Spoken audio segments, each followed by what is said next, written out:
Hey, what's going on, everybody? Welcome back to another Champions of the Continent video. Thanks again, as always, for taking the time to check out this video. Alright, so today I wanted to cover who should you save for once the game launches. As you probably are aware, 5-star characters get released regularly throughout the life cycle of the game.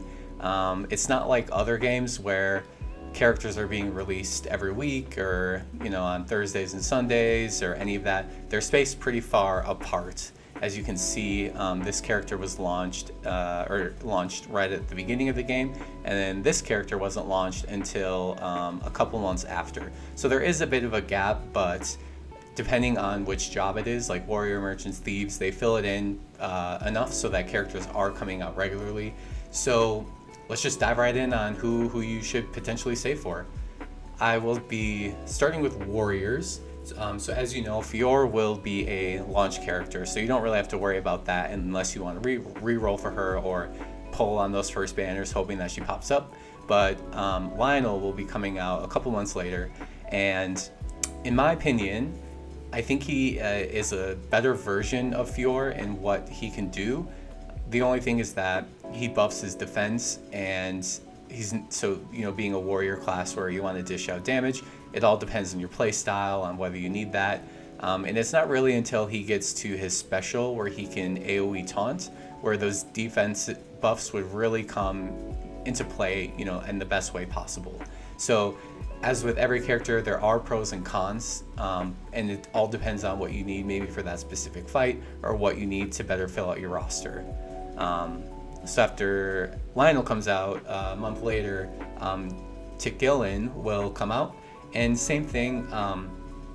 She uses wind. She's got a good amount of wind abilities that can tick away at the shields. For instance, she's got the 2 times wind and the 3 times wind and then the 4 times wind.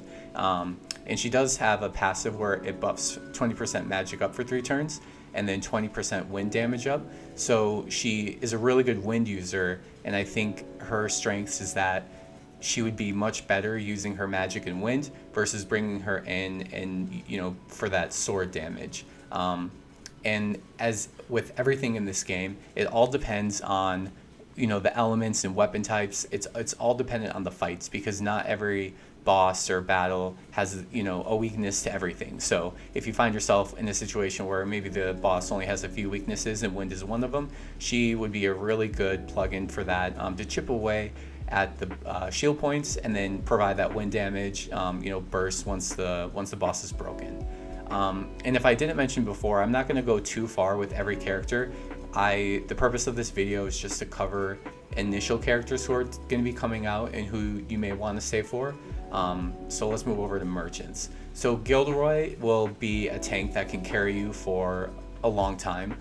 So he is a really good character to have in terms of tanking. He can chip away a little bit with his spear, but he only has the 2 and the 1, and then of course the 1 up here.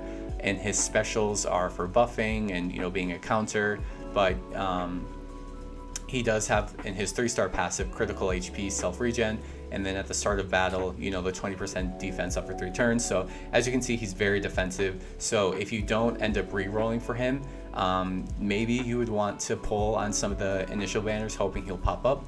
But if you start with him, then he's a really good starter. And then Tressa is going to come out, not for a couple months, of course, but Tressa, in my opinion, is definitely a character that you should save for. She's a character that I'll be saving for myself. She's got really great wind abilities. They're AoE, so if you're in one of those fights where all the enemies are weak to wind, then she can really help chip away at a lot of that damage. And this is a part of her kit that I really like. She can do an AoE taunt, which also happens to give a 15% attack up to the party. And she has a skill that does self dodge, 1 to 4 attacks, obviously based on the boost. But so like Gilderoy, she can also be a really good tank, and she has the advantage of dodging the attacks, whereas Gilderoy is just going to eat them up. And she can also chip away at spear weaknesses. She's got the priority 5-star ability for 3 spear attacks, and then her default, which is just 3 spear single attacks. Her specials are also interesting because a one-time sword, dagger, axe, and light. So you have a whole bunch of different attacks going into one, but specials are limited, so it can come in handy if the boss has multiple weaknesses, but all depends on the fight.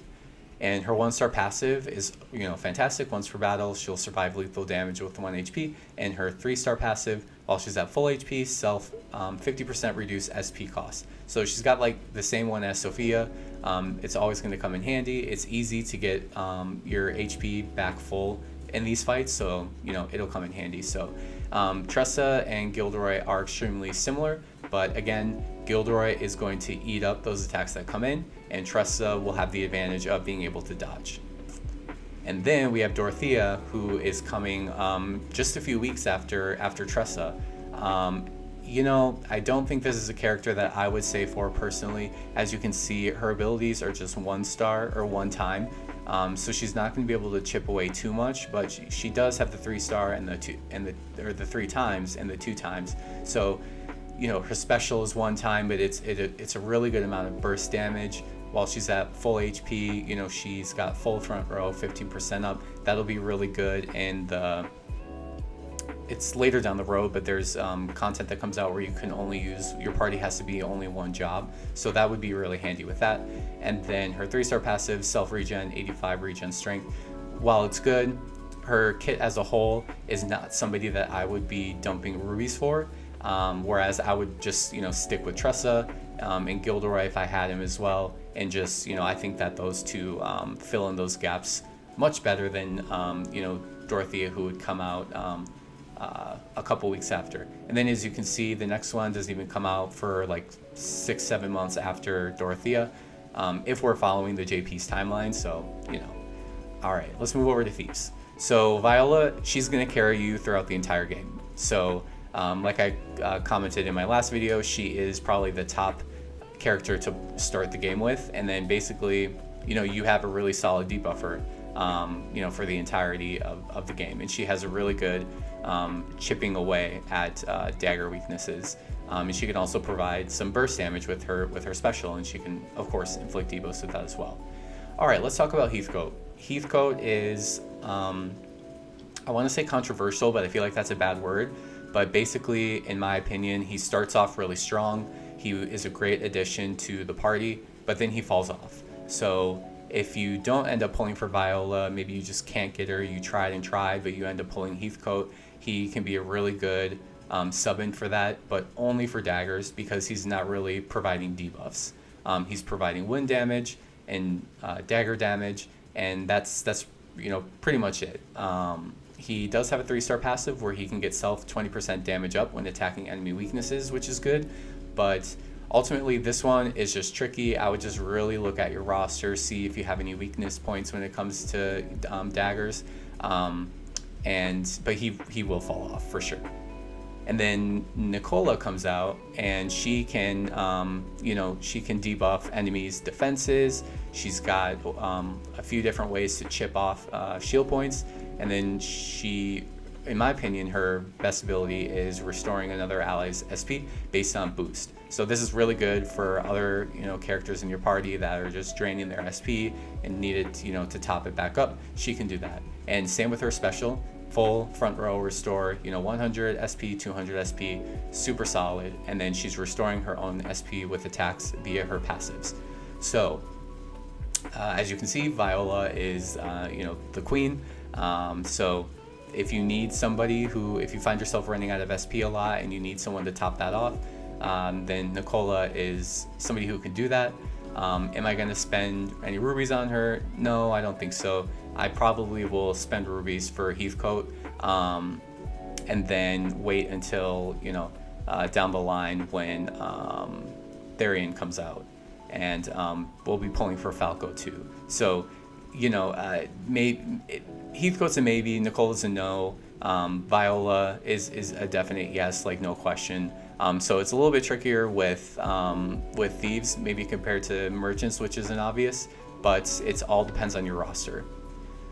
So for Apothecaries, this one is a little tricky as well, and the reason I say that is because Theo can provide those full front row regens, and he has interesting passives as well. So I think that he starts off really strong and has a lot of utility. When Leomis comes out, she doesn't really provide those regens, which in my opinion are what apothecaries are, I think, like, here for. She can do a full front heal with regen, for 2 turns, but I just feel like there's other people who do it better. Clerics do it better as well. Her 1-star passive, while in the back row, allies in the same row get regen, and then while at full HP, self 30% critical up. She's more on the offensive side. She has some utility, but ultimately I'm not going to pull for her. Theo and the 4-star apothecaries can easily fill in this gap, and I can save rubies for other things that are coming down the road. And then Gertrude, she is an arena character, so you have to beat her in the arena. I'll cover that in a video later of what it is, but she is completely on the offensive, and she buffs herself, so you won't have to worry about spending rubies with this one. But she's a really good apothecary for going in and needing to be on the offensive for enemies that are weak to axes. So ultimately, I'm starting with Theo, so Theo's going to be my 5-star apothecary for a long time until Gertrude, and then I'll probably use them both in axe fights since Theo has more of that utility. But this one is a little bit more, at least for me, it's a little bit more straightforward. I won't be pulling on anybody down the road until, much later when more 5-star characters come out. So hunters, this one is, for me, is very, very simple. Scarecrow is a skip for me. If I pull him, I'll use him in my party, but I'm not going to spend any rubies going for him. He would just be a plus if he were to pop up. Now Hanet, definite yes for me, and if we do follow JP's timeline, she comes out the week after the game launches. I think I see her still used today by a lot of people. Her passives, she can call her tiger, and when using attack, she gets an additional hit, 50% chance. But her default ability, same thing, she can call her friend for a spear target or a sword AoE. She can get guaranteed crits. Her lightning is nothing special, maybe to chip away at things, but 3 to 5 random number of hits is awesome when there's one enemy that you're fighting and you can chip away at those shield points, and when they're broken you can just continue to nail them with that. She can buff herself. She has a stronger ability that is a bow guaranteed hit, and then she does have an AoE, but it's one time, so it's not the best, but she also, for her specials like Tressa, sword, spear, and bow, and it can go up to 10 and only get even stronger. I like Hanet a lot, and I think she can provide a lot in terms of chipping and damage, but her lightning abilities, any magic for her is just not the best. But she can also do the AoE, 3 to 5 number of hits being random as well. So you take a chance. I think it pays off in the end, and I plan on, depending on how the banners line up, I will definitely be pulling for her. And Zanta, no brainer, 100% yes. He's still used today. He's incredibly powerful, and in my opinion, a character that will be extremely helpful for your party. So he can call his friend, 2 times dagger or a fan AoE, which is pretty interesting.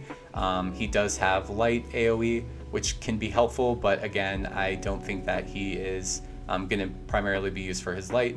He's got the 3 times bow random target, which is good for single enemies. He can buff his attack and crit. He can give himself regen, and he has as well the 5 times bow random target. If you're fighting a single enemy, just boom, amazing. And his special, 2 times dagger, 1 fan AoE, and a bow single target. It's a whole lot of different things, but they're interesting and they're helpful. So, I mean, with these 3, like I said, Scarecrow, if he pops up, that's awesome, and I'll definitely be using rubies to pull for Hanet and Zanta, 100%. All right, Clerics. This one, when I was taking notes and reviewing this video, was really hard for me to come up with, if I'm going to be pulling for anybody specifically. So Mylard, I'm not going to start with him. just like Scarecrow, if I pull him, fantastic, but if there's like a banner featuring him or anything, I'm not going to go crazy for it. I think that's kind of self-explanatory. If you want a more in-depth guide on him, just check out my last video where we talk about him a little bit more. Alright, and Morasso. So she can provide those full frontal regens, but her weakness is she has only single ally heal, unless she does her special, which is the full frontal heal with a buff. So she's got those regens. So this is what I was talking about, where like if you were to use Gertrude and you had a cleric who could provide those regens, so you can still have an axe and apothecary in your party. She doesn't provide that utility, but then you have a cleric here who can. Do I think this character is somebody worth pulling rubies on? I'm going to say no. I'm going to stick with whatever cleric has been working for me. Whether it's Mylard if I happen to pull him, or somebody else, probably a 4-star. I think they can do the same thing. You're going to end up pulling all the 4-stars anyway while you're chasing somebody else. So I think, just stick with one of those. And then instead, she comes out way later, which is like the bummer, and she comes out a couple months before Anya, who is somebody who I'm going to chase. But she's got the full frontal heal with regen, so she provides what we're looking for in a healer, and she doesn't chip away. Like I don't know how else to say it. 2 times dark single, the rest are just 1-time attacks. She can provide that burst damage with her special. When she's hit by a physical attack, she can counter and inflict bleeding, and then she can have the 30% damage up when attacking a bleeding enemy. So she's more on the offensive, but she doesn't chip, so she would be brought in from the back row while the enemy was break to do damage, maybe do a little bit of healing, and then probably I would just send her right back to the back row and flip out with somebody else. Would I chase for her?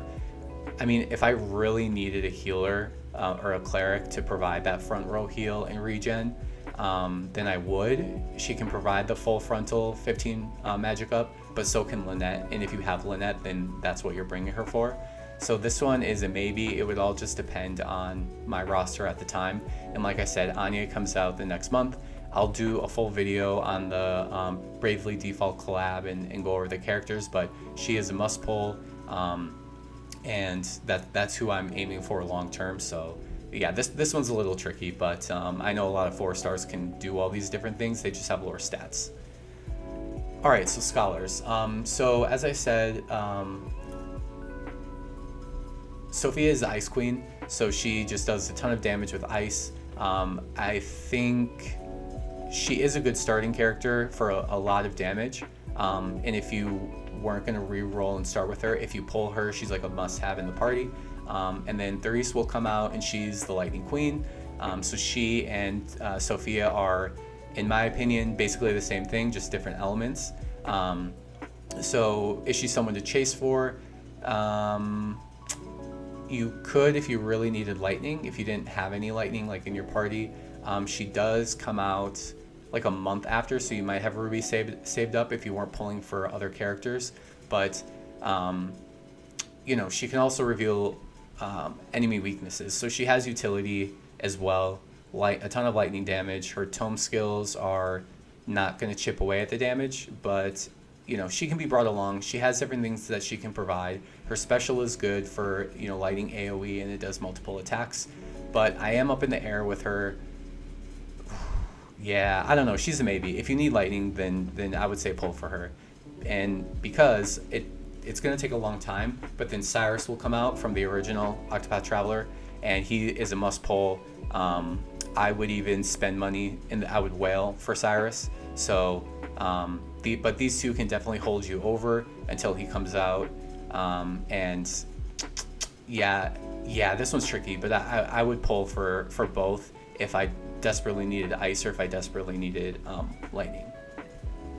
So for dancers, as we talked about in my last video, Lynette is top tier character to start off with in the game and to reroll for. She's got AoE buffs for the party, and will provide a ton of utility, and she can chip away at fire and fan. And then when she's switching Rose, full frontal attack magic up, and then her special is nothing really too crazy, but it can provide utility once her special is full. And then if you have another fire user and she's also in the party, then 10% fire damage up. So she's got utility, she's got buffs, she can carry you for a super long time. So Harley will come out months later. So, you know, Lynette will carry you for a long time. Some of the other 4 stars can fill in these gaps. But he can inflict a debuff for wind, which kind of helps him Tressa. And then, but his buff right here, you know, single ally, 20%. But he can also do full frontal for a little bit less at 15. And then, you know, when he's using this ability, he can inflict 15 attack down for enemies. His full frontal is going to be a defense and magic defense, lightning defense up for when it's full. His, just like Theo, he can gain 1 BP at the end of each turn for a couple turns. And then when he's hit by attack, he gains some SP. Would I spend rubies going for him? No. There are other debuffers, there are other win users who can do the same thing, maybe even a little bit better. And I just think that this would be a waste of rubies, but cool sprite. So Glossum will come out the next month. She is kind of on the same path as Lynette with buffing attack and defense, but she's more of like a physical attack buffer, whereas Lynette does both. Well, she does attack and magic, and this is attack and defense, so this is good for like a physical fight, a physical heavy fight. And she can chip away really well with fans, and she can do a little bit of chip with 3 times lightning. It is random target, so you know, more for like a single boss. And her special is attack based, 4 to 6 random hits. If it, again, as I always say, if it's a single boss, then that's even better. And she can inflict a little bit of a debuff. If she hits a critical hit, 20% speed up, and then she also has a self regen. So she has a lot of good pros when it comes to her fan abilities, and she can buff attack and defense. But you know, Primrose is coming out a few months after, so in terms of like things that are quote unquote coming up soon, this is actually pretty late. She's good if, wait, is this a he? It might be a he or they. Actually, I'm not sure. Anyway, fan, attack, defense, buffs. I think, again, this goes back to what do you need in your party? What are you missing? Are you low on fan? Is that something that, you know, will help you in your battles while you're playing the game? Will I be spending rubies? No. There's other characters better that can better be used. And always remember there are 4 stars too who can do similar things, just not as better or just not as good, and they have lower stats. So it all just depends. So these are, in my opinion, characters that whether I would pull for them or not pull them. And then right now I'm gonna flip up a clip where I'm gonna put which ones I would pick or which ones I wouldn't pick. All right, so here it is. This is my opinion on who you should save for in the first few months of the game. So up at the top, you can see the definitely and the maybe and then the skip. As always, I link the doc that I use from Discord down in the description. So you can always, if you come back to this video and want a reference, you can just match the picture if you aren't already familiar with who's who. So just to end it, this is just my opinion. This is my plan on who I would save for in the first few months and who I would pull for, who I would skip for. I think there's a lot of opportunity to waste gems on some of these 5 stars. And then especially up on that top row, there are so many opportunities for to invest in them, and it'll be worth it. You know, still use the characters a year from now, 2 years from now. You never know what's coming. I hope you guys found this video insightful and helpful. Let me know in the comments on who you plan on saving for. After taking a look at the doc, what stands out to you? You guys already have my opinion on who I plan on saving for, and I'm super curious to hear your guys' thoughts as well. So thank you guys again so much for watching. Feel free to subscribe and like this video. There's a lot more content to come. We are 11 days now away. It's super exciting. It's almost here. So I'll talk to you guys soon.